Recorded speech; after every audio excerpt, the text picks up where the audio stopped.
Ba tata, ba maman, merci. Nandenge, vous pouvez continuer couper sa confiance dans le magazine Nabino, Zoa Maloba. Zoa Maloba, na poko ya lelo, to yeli susu, couper sa Maloba. Na bandeko baza na plateau na biso, pourquoi pas? Nabino boza na ndaku na nzela ya singa, ndenge botala kapso na etando ikepe, bozwa ka Maloba pona ko benga ko pesa biso, ba idée na bino par rapport ya oyo bandeko bazo débattre awa na plateau. Na Zoa Maloba ya poko ya lelo, tozali na bato yo bomesana komona bango, baza ba habitué ya plateau oyo tozala ndeko Pancras Iwai, azana biso azali ebongo mutumo unde azali moko ya ba communicateur national, porte-parole national ya parti Union pour la réussite du Congo. Tozala kana yeminga na plateau et puis tozali suna ndeko moko mbaya liboso ya na Zoa Maloba ya zaminga habitué avec les promelelo andimi tozala na yepe na Zoa Maloba aza journaliste mais ça analyse azana ça analyse politique ezali bongo ndeko Samuel Mimbo azali éditeur auto responsable ya groupe de presse l'explorateur international tozana ye ndeko Samuel Mimbo azeli ngona biso lelo tosola na bandeko oyo likambo etali calendrier otomona ki parlement apesi calendrier ya 3 mois oyo ya session bazana ngo polele sikoyo. Tout le monde qui peut likambu ya rapport mapping ozo silisa batu so ipezo sisa maya biki to kolobela pe sous likambu ya minembwe oyo komi province commune rurale ango en tout cas ba ngeze belé to monaki na commune rurale ba ministre ba kitaki ambassadeur akiti ba kondi mususu ya armée pe bazalaki en tout cas ba namboka bazo comprendre malamu te bazo mituna belé. Donc le appel sous la mouka report sur report na loko tali passation entre Fayulu na Muzitu eske ezaya solo nde bazo ke Fayulu na Muzitu ezo simba te bazo yokanate ya mo yeba sala remise et puis ezate na présidium ya la mouka ba mo la mouka balobi ke ezana point moko zaki na communiqué final ndeko Jean-Pierre Bemba na ndeko Moïse Katumbi ba nzaki pena d'accord na ngote balingaki ba retravailler et puis ba sala communiqué final yango zo sala ki freiner nanu eloko eza remise et reprise na présidium ya la mouka. Ndeko Pancras to sepeli kozala na yo na poko ya lelo na émission Zoa Maloba ndeko Pancras to yambio na senge bino botondi makasi ndeko journaliste pambate bopesa ka biso maloba po toyeba kopesa makanisi pa ba imboka émission na bino eza l'une des émissions les plus suivies biso toza na honneur makasi parce que kopesa biso opportunité wana eza pas quelque chose de facile donc biso to sengi yo botondi koleka.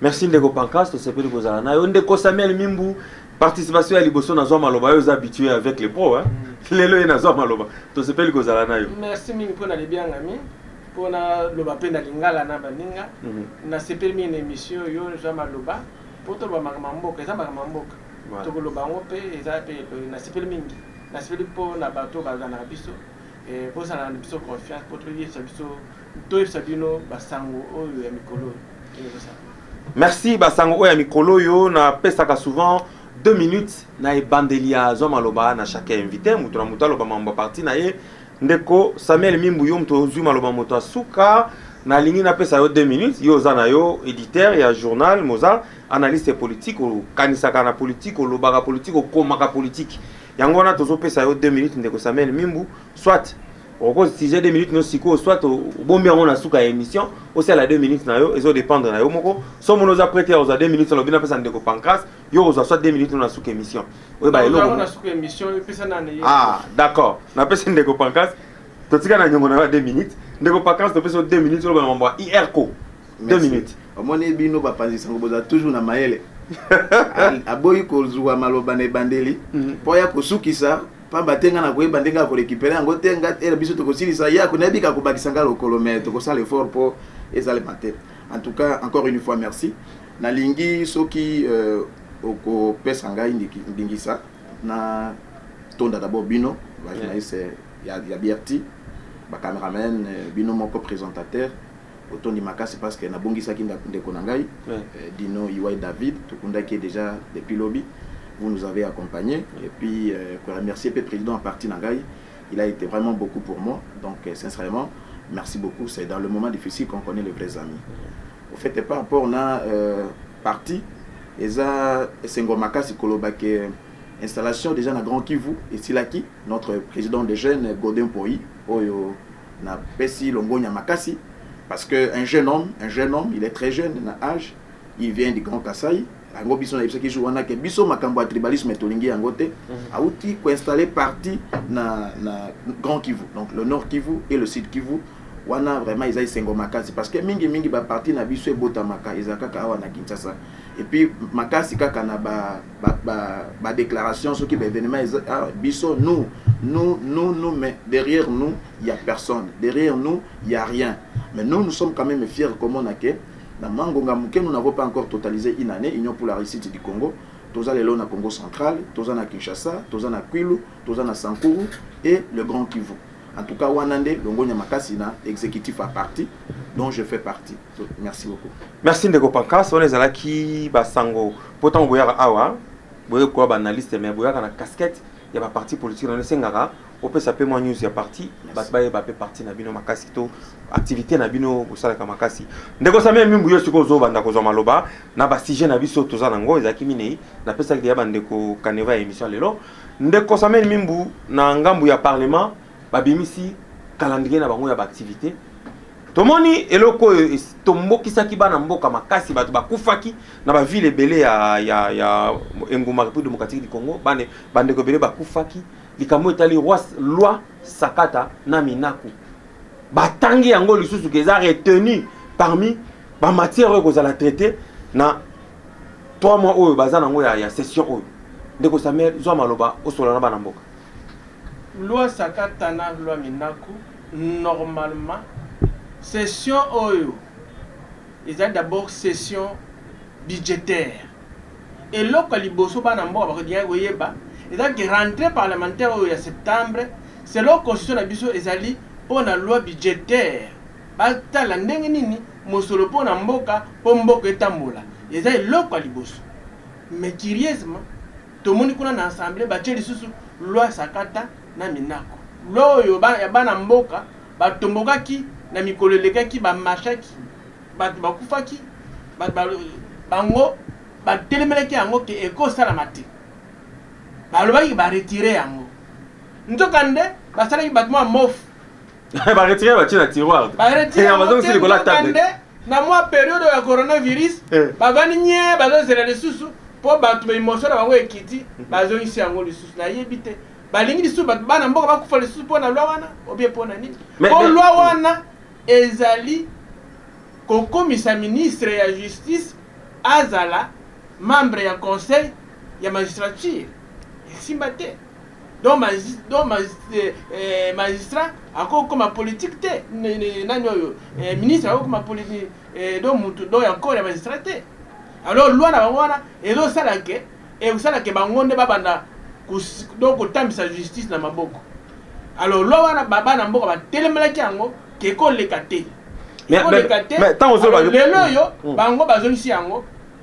population qui se prend tout en charge population se prend tout en charge parce que ba yebi ke bazongisi yango mais ba boyi loi oyo ba 13 parlementaire ba boyi loi ya ba revi ya 13 parlementaire nde basingaki ba boyi yango tandis que wana etali pour la population alors ezosala ba population asipla nango te bango wana balingi te mais il y a 13 parlementaires balobi ke ezaka un échelonnement et loko koti et be koti na bureau eleki et na bureau technique et pesi kaboye nde ba kozwa ba commission ngo na pas rapporter et comme il pas rapporteur nde rapporteur ba discuter na ndenge za la conférence des présidents nde ba kotombola ngo mais pour la loi Sakata ba nouvelle exemple na malamu te loi Minaku Sakata toyoki na ba radio périphérique ba déclaration ba politique mususu même ba député mususu bango moko pe en tout cas bazolo ba malamu te pour la loi wana ba lobi ba ko rencontrer bango lisu na balabala normalement loi wana eza nango priorité. Session non il fallait session budgétaire pour ba solo la pour makama mosolo ya mboka pour makama mboka ndenge nini mosolo fait tambola pour budget ya mboka evanda la fois passée ba tellement que pour gratuité et brusquement malo il fallait makama wana nyonso ça la manano budgétaire pour ça sous makama to pour nani bosa yi bobure do brusquement il fallait makama ne salama et loi Sakata loi Minaku Sakata et ça priorité pour na bato et pour apporter biso nini ce que on mbangu na loi wana ezali pour protéger bango le régime Kabila et puis la coalition FCD cash bazana un problème belé. Si on bazo luka, mubeko moko boye e battre bango. loi wana ifu bana mboka batala malamu bana mboka batala yango malamu ndeko Pancras Siwayi to Olandi Pendeko Samuel hein Olandi réflexion na ye en tout cas loi oyo bomisaki batu loi oyo tambusaki batu na balabala etiaki mwa nungu na mboka mais curieusement bazongisi yango lisusu na parmi oyo ozosala sikoyo na kati ya musala oyo na parlement oyo kosalama parmi les 3 mois oyo ya session oyo loi on les a surpris papa. Oui, omoni mboka bakambaka yango na émotion te, bakambaka yango na sentiment pété. Ce que vous avez un sentiment, c'est un sentiment babengi patriotique ou bien républicain. Na politique eza na babengi pe opportunité. C'est vrai que na politique politicien atsalaka ba calcul o eza pona ye pona bomba bokonzi na ye. Alors que politique asalaka politique na ye pona ntombwama ya ekolo. Alors loi ya professeur Minaku na collègue Naé Sakata, je crois nous avons eu beaucoup de temps na émission sur les kakala pour na kolakisa ke ezate kaka baimbo ka baboya ki yango que parce que ça sort de monsieur Minaku ou bien ça sort de monsieur Sakata des députés nationaux mais baboya ki parce que nous population so bayebi ke ikambo ya justice eza na moi pasi makasi na mboka na biso kala dans le temps passé au mona ki na émission moto kakawa nous sommes revenus là-dessus to la kisaki ke justice est commis kozwa j'ai suivi d'ailleurs même Olivier Kamitatu na makambo etali nini ya société bazongiseli ndeko kabuka tumbi MCK wana exact alobaki alobi ke olinga mutute il y a lieu de dire que sous Félix Tshisekedi on sent la justice respirer parce qu'il y a quelques temps passé c'est que nous sommes en train de vivre aujourd'hui et les alaté.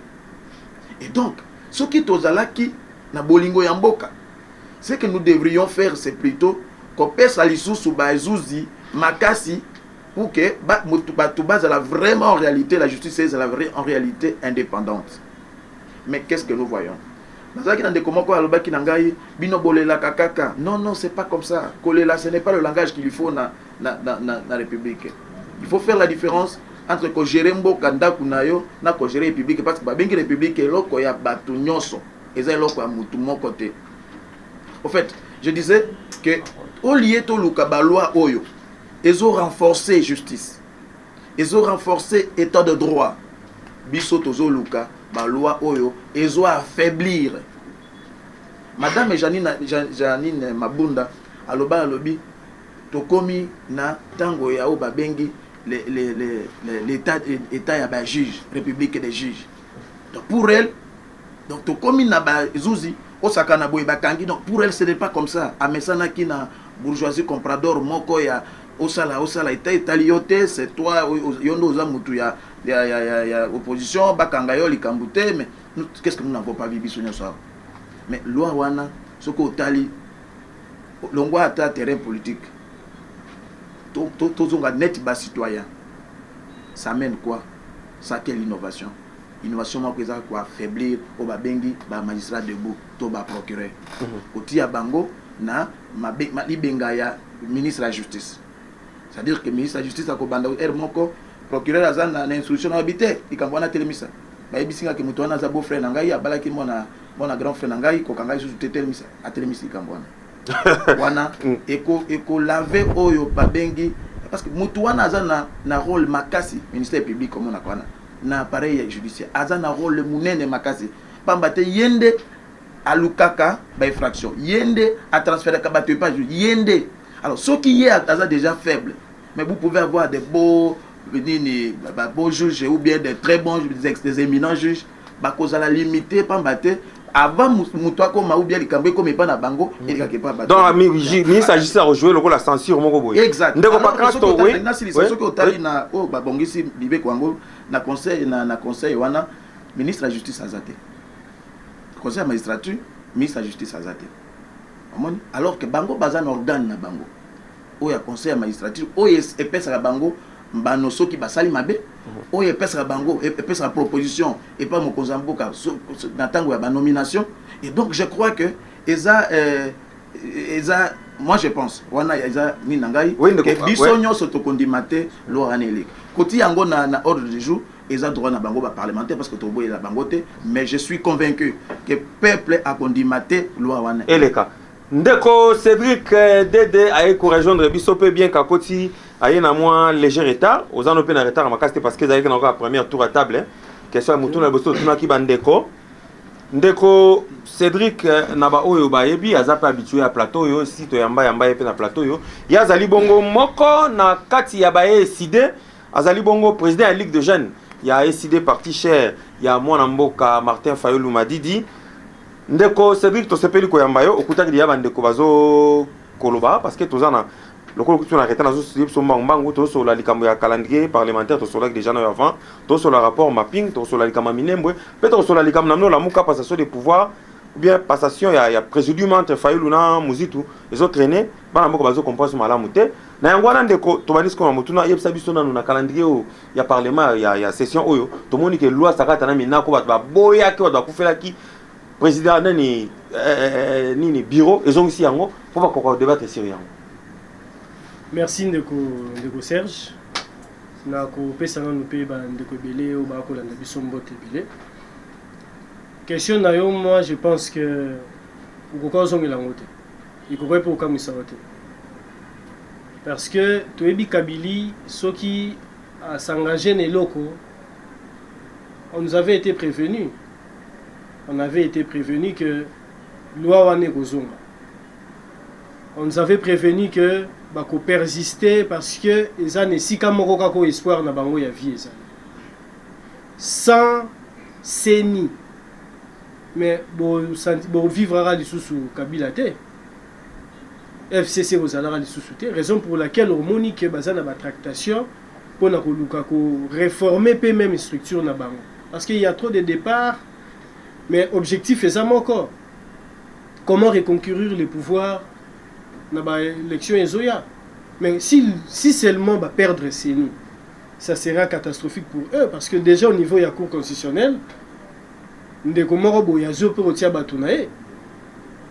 mais ceux qui sont à table, il y a bureau, il y a Assemblée nationale, ça se justifie. Que pour eux, la Seni ou rien. C'est clair. Mais loi sakate zo be mbo senité, loi sakate zo na magistrature. Qu'il y a un lobby, na niveau ya magistrature, ils avaient déjà échoué. Na niveau ya loi sakata na minako. Ce n'est pas par là qu'ils qu'on a bango babanda ko porter sur la loi électorale, sur la CENI, la désignation ya Ronsard Malone. Donc la configuration, il y a appareil électoral Mobimba. Quand vous parlez manigance nyonso magistrature, CENI, loi électorale, nyonso wana ça visait quoi? Ça visait la finalité électorale. Or, la finalité électorale, ce n'est pas seulement le président de la République. La finalité électorale, c'est l'appareil Otobengi Parlement dans son ensemble. Et même à temps longo du Parlement, nous avons les assemblées provinciales. Donc, pour dire que la visée actuelle, c'est de préparer de sorte que lorsque nous avons les élections prochaines, Kabila Bimalisusu n'a au moins même majorité à ta simple. C'est là les calculs. Selon regard, on aussi comprendre bien ce qui est le proposition à 13 personnalités déposer qui dans bureau et assemblée ce qui est sous aligné en côté à cause de ça. Bien que bon va sa raison. Ils ont déjà une logique taillée. Ils ont déjà une logique taillée. Ils savent que bakoki comme maman naba avant ils ont marié ni sauté. Ba yebi calcul na bango, ils sont politiques. Et ils savent que le pouvoir leur avait échappé. Bon, comme pouvoir na niveau ya manigance na au sommet déjà échappé bango, alors il faut utiliser le pouvoir législatif au bazar on a contrôle. Mais c'est quoi ndeko tokosuka parce que tozolanda nouvelle peneza malamuté tozolanda bande comme sous na radio périphérique na télé plutôt ko interview ba député ya ba politique lokola bino bazolo ba format malamuté pona lwango ba lobi ke ba kokuta na population na nzela lokwa bango bani ko saka na peuple mtatinde bango kuna ce peuple aboyi likambo bango bazo sala ngo na nko do ba kokuta na pe na population na nko na bango. Mon cher, tout à capé plété lorsque nos intérêts sont menacés. Oh, mais député dans la Mouka intervenant. Tout à peuple lorsqu'il s'agit de la patrie, lorsqu'il s'agit de la nation. Biso tozo tout à peuple depuis Bayiba Biso Bokonzi. Ce n'est pas que Batumako Bayiba lobby que là il y a une majorité artificielle et puis après Air Moko Basali rétropédalage. Nous sommes restés dans notre langage. Nous leur avons proposé une voie de sortie de crise. Ils avaient saboté ça, mais les loyaux, baza coincé toujours. Tant que lobby les 13 personnalités, Nalingagina Sepela, ceux qui bazala qui honnête, non, voilà, un fils du pays avait proposé. Bakei va délibérer dans la plateforme. Oh, mais bakouté les bêta-major rebellés. Bakouté les bêta-major rebellés, air bangonde babando tambola nango. Pour la ninité, baso qui peut draft tuana. Il y a proposition sortie de crise. Batambolande nango bakendo kutana batouana. Qu'est-ce que ça gêne? Mais ça qui initiative, nous aux initiatives. Bango bazo initiative baké bani batambola. Initiative voilà bakoka pour le ban. Non. Il s'agit de FCC, boluki pe cash. Mais ma bilo c'est l'intérêt na biso meto la tisango peuple. Si réellement c'était pour l'intérêt du pays, ils allaient profiter pour dire que voilà, Bandeko, il y a eu un fils du pays qui a proposé quelque chose. Au lieu de midi à 14h, Bisso peut créer à Bisso, prenons juste ça, pour améliorer là où il faudra améliorer. Mais ce qui c'est pour nous mettre quoi? Les bâtons dans les roues. Il y a le bac oui, ils ont proposé, Bisso peut te proposer comme ça, là où on parle plusieurs langues à la fois, voilà, Ndeko Samuel Mimbu, Ndeko Cédric Tozongela, Ndeko Samuel Mimbu, Oyoki Ndeko Cédric de Dalobi, 13 parlementaires, en tout cas, Ezaki, loi na bango attaque aux gens, on peut retenir proposition, hein, loi mais proposition à loi na bango, le quoi Ezaki na retenir, Ezaki pour balinga batia bâton dans les roues, na Oyo Ndeko Fayulu a proposé qui pour la sortie à crise. Aux 2 minutes, Ndeko Paka, 2 minutes au changer.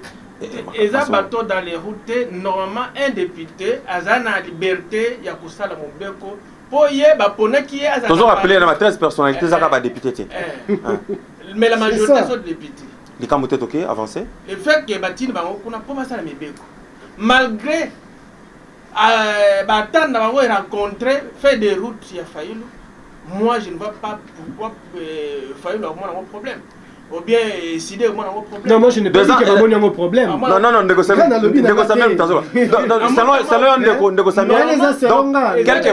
quelques points na kati ya ba recommandation na bango eza open de failli la salaki. Ils ont des marches citoyennes, normalement, bien sûr, ça peut rencontrer Batante, il y a l'amour qu'on peut décider, ce n'est pas un problème. Mais le problème est que pourquoi il fallait voter selon le programme de analyser. Vu l'importance de l'opportunité par rapport à la question de l'air. Ça regarde toute la nation. Ah mais tolanda ki pe moko na kati na bango na tongo na radio périphérique alobaki ke en tout cas nyonso ezana ne puisete ba tant ezana nous soki ka bureau technique et vandi et toiletter lo kango mbango donc ba ko proposer ngo pe na bureau ba chango pe na ordre pour ba lobi ke kuna za table la démocratie il fallait biloko appelle les cas ba pe ba yo ka ba lingi nini ba lobela makambo ya ba 13 personnalités wana exala malamu mingi te ko chango na côté mais bon donc loi minaku sakata et comme si ça va résoudre donc problème tandis que session ezali budgétaire normal est budgétaire budget d'abord l'année passée de session sera wapi tandis que c'est ça le poumon de réduction des comptes Goya réduction des comptes ndeko pancas par rapport il y a loi en fait ma proposition à loi à 13 personnalités moi biloko mi balemi ça to ba na kati ya intéressant hein likambo sei likambo élection on a des tours na seni 9 membres ba comme na présidium nango plénière nango kufa biloko mi baloba que ça vraiment intéressant hein. Merci beaucoup. D'abord il faut préciser ndenge ndeko journaliste alobaki awa qu'ils sont des parlementaires, tous sont des parlementaires. On a une précision détaillée. Pas tous. Tous sont des parlementaires. Non. Non. Pas tous. Attendez, je vous dis, tous sont des partis. Vous connaissez un seul nom, vous citez celui qui n'est pas parlementaire de tout le monde qui était là. Il y a des membres de la société civile. Voilà. Il y a un ancien DG. Voilà, un ancien DG. Il y a un ancien... J'ai voulu qu'ils citent les noms, malheureusement, comme souvent, à la Mouka, ils sont toujours dans... Non, mais ils sont là. Les 13 personnalités, attendez, j'arrive. Attendez, j'en viens. D'abord, je voudrais les raconter à Lobby qu'ils ont étouffé. Même s'il a refusé, mais c'est sorti de sa bouche. Monsieur Lingala de Pancas. Monsieur Lingala et ils ont enregistré. Alors que Lobby que démarche na bango, on dirait qu'il y a fustigé yango, soit Andimi yango malamute, à Lobby que et que ça neti ko étouffé démarche au honorable député Martin Fayulu à Salaki proposition. Alors que hier à Salaki proposition il y a bengi sorti de crise. Parlementaire on a basali sorti de crise. C'est-à-dire que des choses très différentes. Bango basali sorti de crise. Ils ont donné une proposition, il y a réforme électorale. Donc c'est des choses totalement différentes. Oyazolo va sortir de crise, mais Oyazolo va bengi yango réforme électorale. Parce que pambate biso to yebike ni loi na biso la manière dont elle a été faite eza mabe koleka. Nandeni na personne par exemple il y a seuil. Vous trouvez dans la circonscription Mugambo qu'on a eu candidat en 2018. Au coup dans la territoire mususu Ndeko Pancras Aza Eli na 18 000 voix. Mais parti naé atteindre CET. Mais Ndeko Msusu, Ndeko peut-être Samuel Aza élu na 500 voix. Mais parce que parti naé atteindre CET, Ndeko Samuel Aza proclamé député national avec 500 voix. 500 voix, mais 18 000 voix. 18 000 voix na Tikali. Et vous voyez que ceux qui ont mon atabilo, qui ont mon loi Sakata, tout ça, il y a lieu de se demander peut-être que parmi les membres du bureau, ou bien M. Sakata, au coup, tu as 200 voix. Au coup, tu as M. Sobemina, qui a 118 voix, deux fois. Vraiment. Il dit que proposition à Martin Fayulu et Zalaki, qui a sorti de crise. Il a donné ça à qui? Parce que les institutions de la République qui devraient sortir le pays de la crise. Voilà. Ce sont les Nations Unies ou bien ce sont... Attendez s'il vous plaît, c'est très important. Il faut qu'on ait une émission à eux. Toujours temps équitable, papa. Vous avez mis à l'équitable.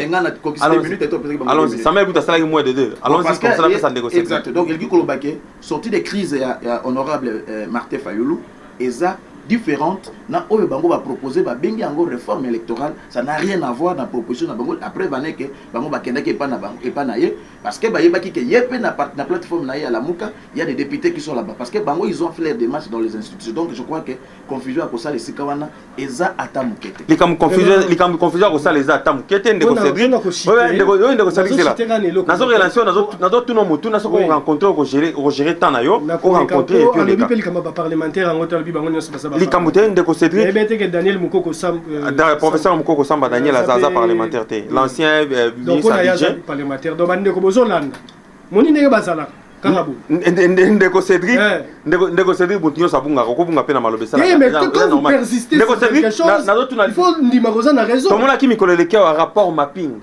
oui oh ni asalaka depuis 93 bato bakufa na mboko de 2003 bato bakufa ti ayeko na 93 oui ayeko remonter nango ti na 2003 na ba congolais belé bakufa guerre à des armées étrangères bayako bunda na Kisangani ba boma ba congolais makasi docteur Mukwenga mataki na créneau pour le baquet rapport wana faisait la publier plus de 600 cas o ba se ba kutaki na kati wana bandeko musu ba bika to suka kaka na 2003 te to matati lelo na 2020 na ba Congolais bazo ko kondier ka kokufa oni penda fo basala tribunal moko spécial pour la RDC pour na koyeba ko kata mituna o nyonso wana ba tirer de ficelle o bazo ko mema bitumba na Congo ba nyoko maka ba kufa ka chaque jour zo maloba oh là là là là je comprends mais avant na Jérémy Mitinayo on a relobate ndeko naza sûr que bien que à 8 ans ya kotanga maimaso makomamite autour ya ba proposition à les 13 personnalités.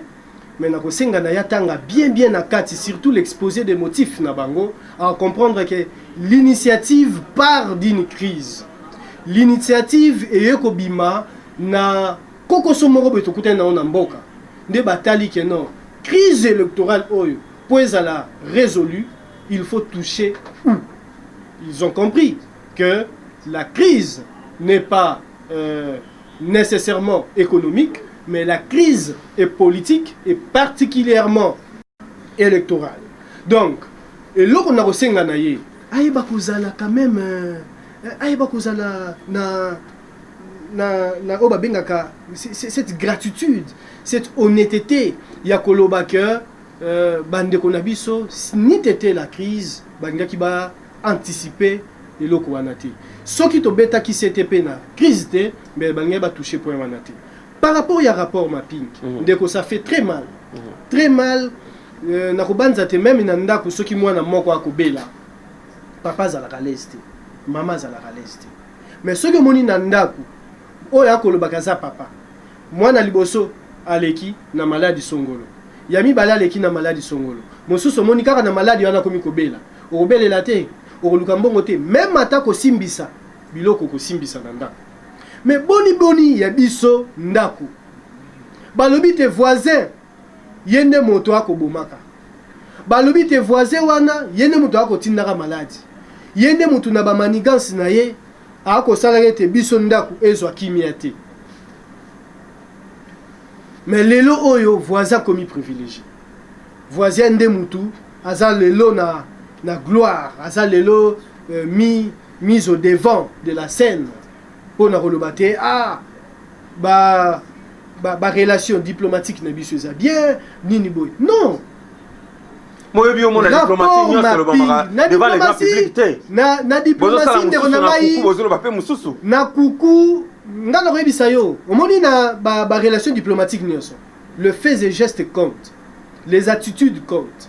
Quand vous êtes mécontent, vous allez sentir que même à table menacé, vous allez sentir que vous êtes mécontent. Lelo oyo tala bilan otoza nango sikoya ba massacre. Tala lelo oyo maloba même y ambassadeur rwandais. Même ata kosu tozuite ya gouvernement. Ambassadeur rwandais ambassadeur rwandais wana soka zwaki biloko azali koloba c'était par rapport ya mukwege ninga la musaki par rapport avec ce qui est bimi tam c'est danger pour na bango. Mais même ata yebi pour na danger de toutes les façons bango baza na droit na bango ya komeka ko couvrir. Bon ça n'a pas ça biloko ale bimate parce que ekokende libanda ya paix na bango, ya kimia na bango. Mais c'est de notre devoir. C'est de notre devoir, Yakolobate, oyoyo, déjà koutou na niveau des Nations Unies, bandima kiango. Oyoyo, déjà koutou na niveau des Nations Unies, ba bete la kiango c'était. Et c'est là yako fabriqué té. Et c'est là on paye ça la banquette il sous té. Et c'est là qu'on déjà ba découvrir qui ba pesa qui biso rapport que tala ndeko Serge Abomi boye, ndeko tel Abomi ndeko tel. Mettons en place un tribunal international. Mais gouvernement ngoba koloba peuple d'abord. Bazawa pipo peuple na yonda kokufa. Peuple nende baboma. Orokendo ça la peuple d'abord na Rwanda. Voilà, ndeko Samuel azo ndeko Cédric azo kamwa. Ndeko Samuel Mimbu ozwa maloba yope o commenter sur les rapports mapping. Topé sin ndeko pe pancas ya etant na epito zonga to vendre les kamwa minembwe poto si sa émission.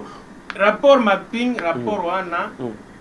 Etali ba congolais nyonso bato bakufi dans espace ya 1993 2003 ezaka ba congolais te l'étranger ba bakufi ba rwandais bakufi pe na mboko koya kobunda na mboka bato rwandais na ugandais babundi babomi ya biso bato bakufi ba hutu bakufi ba congolais bakufi ba massacre belé ba tanzanie bakufi hein na côté ya Kenya avant de le kota il y a eu des massacres pas de coup belé rapport mapping wana nyonso bespère ba travailler ba massacre nyonso ti ba guerre d'agression ti na ba 99 ti mbulo à peu près plus de 6 millions de morts congolais yango tozo bengango génocide congolais oyo ambassadeur rwandais aboyaki ke ayi biloko wana ti. Mais pour nani les a publié tes rapports ango pour nani ni bandambulo so basala yango ezali so tsala ba recherche na ba ONG ba Human Rights Watch ba mettre en exécution ba résolution ba bimisa na rapport eza wapi.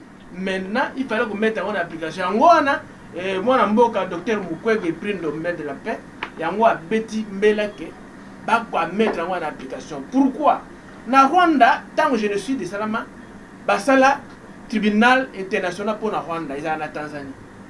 Tribunal wana soki atale ba camion génocidaire awa ba kanga yo batizo. Derrière ma ba kay moko na France. hein so ba groupe ko la 25 ans ici ba kangié ba yana ikuna et ainsi donc Rwanda Zolanda ba génocidaire même en dehors de ses frontières même aussi parce que le tribunal wana ezali so ka tu avais financé auprès de Mosolo pour na génocide wana tu n'as pas ba kangio ba meme ba sambisio ba katio ba mbula ndenge moko pe awa Congo ti lelo to lungwa na 1+4 d'abord na guerre d'agression la guerre FDL guerre d'agression et 1+4 si lelo ba troubles belé ba to kufie belé alors yango prix Nobel de la paix un lobby que tout ça là tribunal international pour la RDC ce serait vraiment une bonne chose si quoi bato ba boya pour nini parce que le régime à Kabila 18 ans au pouvoir et participer na makamana belé ba groupe armé mingi les appels na kati yango mingi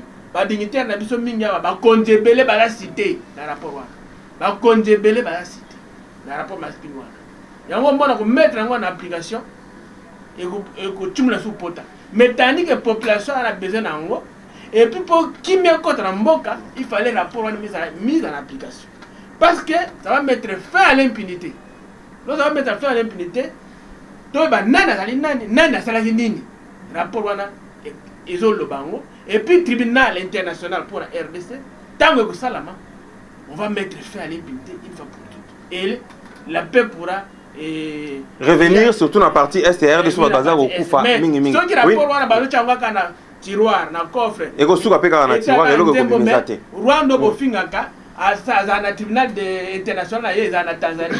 Alors landa ba génocidaire n'importe ndeko pancas ba kangio ba memio kuna na. Ndeko pancas est communauté que même oni ango pe e ba ine réfléchir devant Rwanda. Pour Rwanda il sait que soka meko publier rapport on n'est pas retiré 3000 soldats na au ba stationner quelque part na. Non, Waneza. Ah mais oui hein. Et j'ai chantage à ça là bango. Si le rapport bimat à cause de ça. Acha mon application té. Ndeko c'est pas vous flatter na ces plats kana ba question poser à fort. Parce que ils ont une pertinence makaso ebi ko toti ande konanga ande badande à comprendre rangote de quoi akani singai mukoko samba pesanga cours na 3e gradué on a bien et puis je sais pourquoi j'ai dit ça tout na pour na lobiango boy parce que loi na biso yebi boy il y a ce qu'on appelle une proposition de loi et un projet de loi lorsque ça s'appelle proposition de loi c'est-à-dire lorsque ça vient d'un parlementaire ça c'est notre constitution. Ce projet de loi, ça signifie écouter le gouvernement. Or, ceux qui ont déposé cette proposition de loi, ce sont des parlementaires. Donc, quand on a le bongoté, ne me prenez pas dans les mots, c'est pas, vous avez parlé de la diplomatie. La diplomatie ou l'intelligence politique, il faut faire très attention quand vous écoutez. Je ne dis pas des choses par ignorance, je suis un acteur politique. Ah ouais, ça l'émission lingala. Ok, na yébé lo kona zolo, bata on a lobby que ça ba parlementaire, c'est pas pour rien. Et ceux qui n'insistent qui ne doivent comprendre qui était mais je prends des gosami ayoka kingai. Rencontrer personne dans rapport au mapping de côté toujours courir derrière l'État. Proposition de la loi. Barozong c'est ça enregistrement. Proposition de loi, projet de loi, ça se comprend. Ndeko c'est dire tika ndeko pakata assisa. Oui, OK. Donc muka bakanisaka basaka makamode na makofite. Donc il ndeko rencontrer biso na rapport mapping. Rapport mapping ndenge nani ndeko Samuel Auto bawa que omoni biso toza toujours na ba comparaison qu'est-ce qu'on dit? Des comparaisons où ezali active. C'est-à-dire que nakanda ou bien comme on a c'est vrai que bande ko na biso azokufa depuis kala. Mais wana esenga ko benga kiawa. J'aime beaucoup quand vous animez votre émission diplomatie. Ce qui au tali comment parce qu'il a parlé du tribunal il y a Arusha oui. Alors talana nous et botama kindenge nini. Il y a des lobbying britanniques ndeko Samuel ayebi yango parce qu'à un certain moment bande ko na biso a tous capitaine na bango na monde des aki na Grande-Bretagne où à tout moment ils étaient au babolikambo tous ils likolo. Ce sont des lobbying où ils aki ya munene, ce n'est pas un travail du jour au lendemain. Mais ndeko Sami pas lobby kaka na pertinence na lobby que il y a beaucoup ya batu bande ko na biso ba congolais baza cité na rapport wana. C'est-à-dire que na 18 ans oyo cause la rapport wana bima ezalaki neti ndoto ya baba. Ingaki bimate parce que on savait que les anciens dignitaires du régime bazalaki na maboko ya makila, ça c'était vrai. Donc elingi lelo kolobake totika kosa la politique pour na bato ya nzela o ba bengi balabalisation du débat politique. Tout réfléchir net ba intellectuel que on a ba question o ils ont évoqué kaka bisoté parce que ceux derrière le Rwanda ce sont des multinationales qu'on le veuille ou pas, ils ont multinationaux, ils ont dirigé Mokili. Bangonde, il faut que les opposés soient entre Bango, soit arracher leur confiance pour que l'on soit salim. Mais ce n'est pas parce qu'en venant dans un plateau de télévision, parce que tu es bateau dans Dabiso, que non, je suis de la Mouka, avec des vérités des urines, tout ça. Donc c'est cela le problème. Oui, d'accord. Il dit que le baquet, il ne sait pas de Konangaï, qu'il y a qui se il y a mon corps ne peut pas déposer une proposition de loi. Ce sont les parlementaires qui ont assumé l'initiative. C'est ma proposition parlementaire.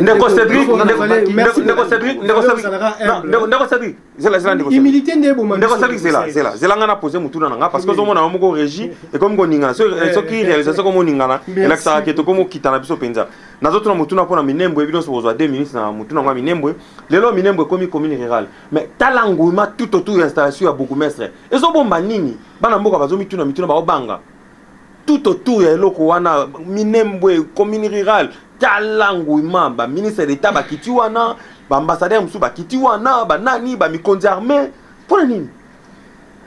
Aujourd'hui,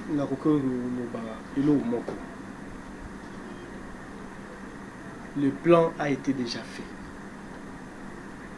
Mais avantage, baza nango, baza patient.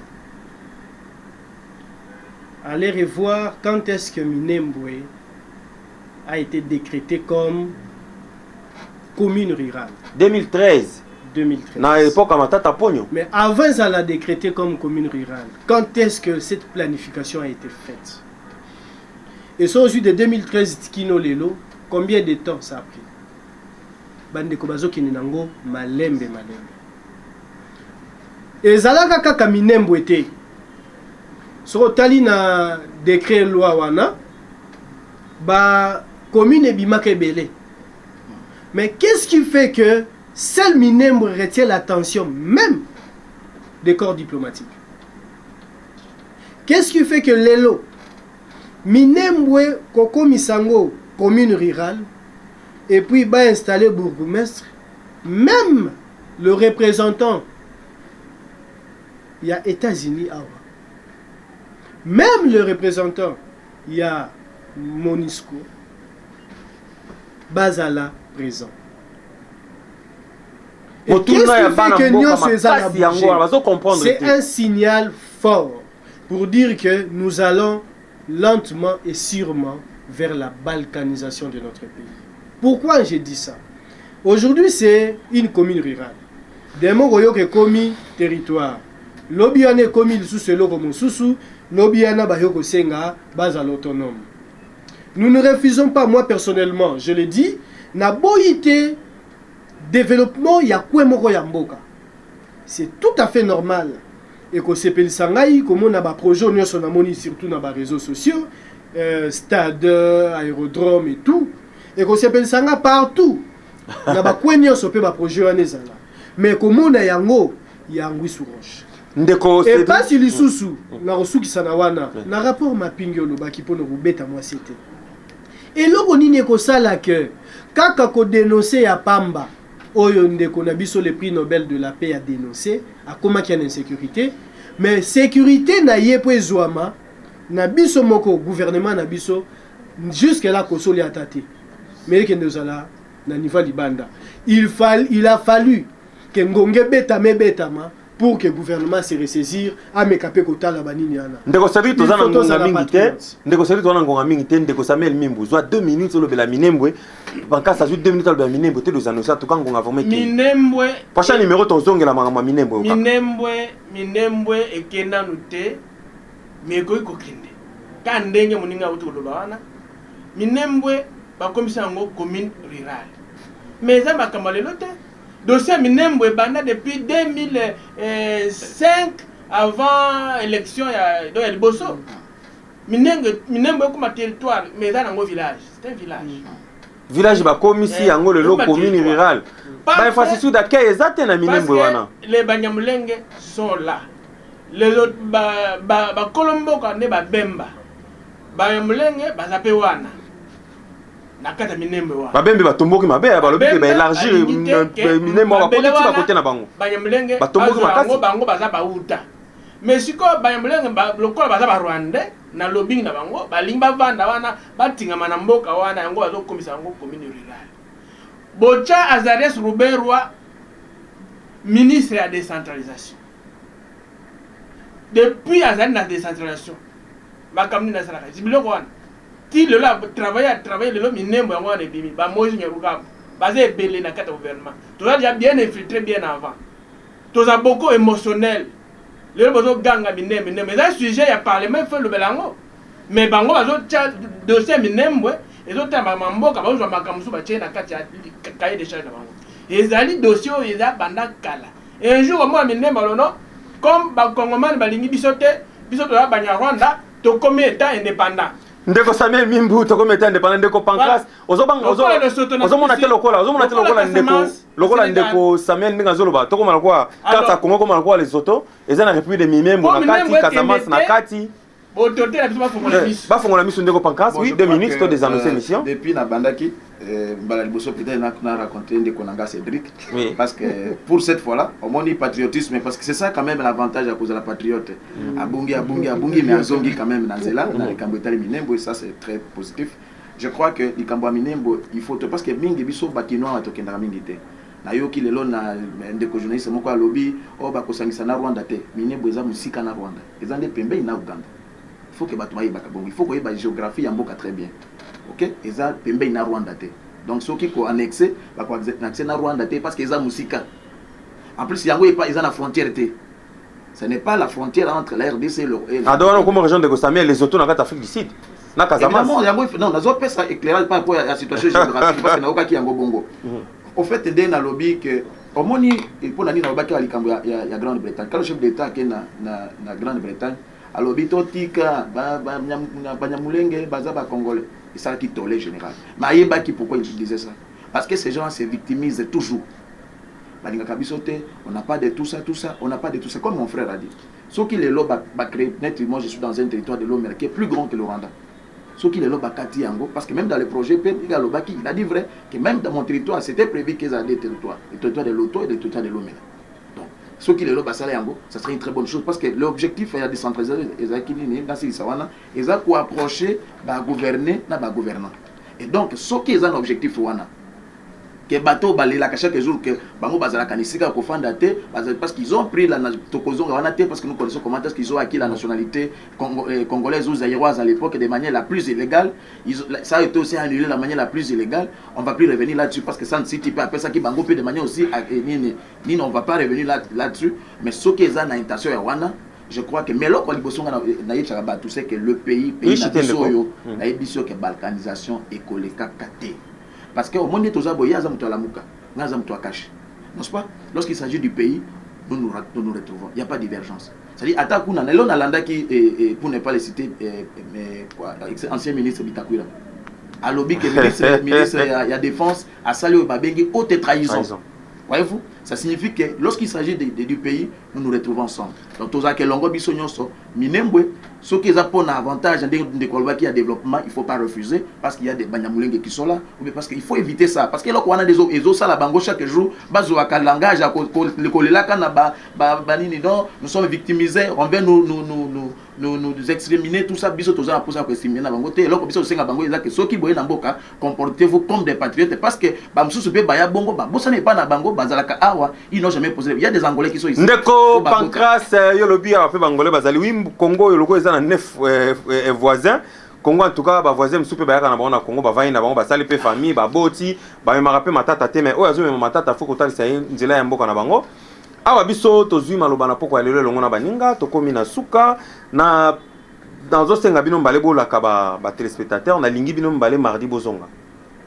Ngai na so mardi bozonga tolo balikambo la muka omoni na boy ko pesa ndeko Cédric maloba ya la muka likolo parce que la muka quand même tokolo bango likolo te ça n'importe quoi te quand même ya on a sengi bino mbale bola ka ba téléspectateurs mardi bogoya bozo asko tana bino mibale tolo balikambo la muka to vendre la suka ma minembo bien na évolution et actualité problème était bola ki bande ko boya mardi bino mbale voilà ba ndeko batali awa ndeto des annoncer émission ya lelo bazalaki elongo na biso ndeko Samuel Mimbu ya zaline moi ya société civile parce que ça éditeur ya journaux ya groupe de presse l'explorateur international azalaki na biso avec kozwa maloba na bandeko mpona mbala na liboso tozalaki na ndeko Pancras Iwai azali moko na kati ya IRCO azali bongo porte-parole national ya parti oyo Union pour la Réussite du Congo allié de l'IDPS allié ya IDPS aza bon allié ya IDPS bango baza ngambo ya cash ndeko Cédric Dede azali bongo président de la Ligue des Jeunes ya décidé kuna na ngambo ya bandeko ya Lamuka na fixé nos rendez-vous na prochain numéro mardi tokutana tokosola susu mwandambo na bandeko nde balaki bino to continuer masolo na biso botika na malamu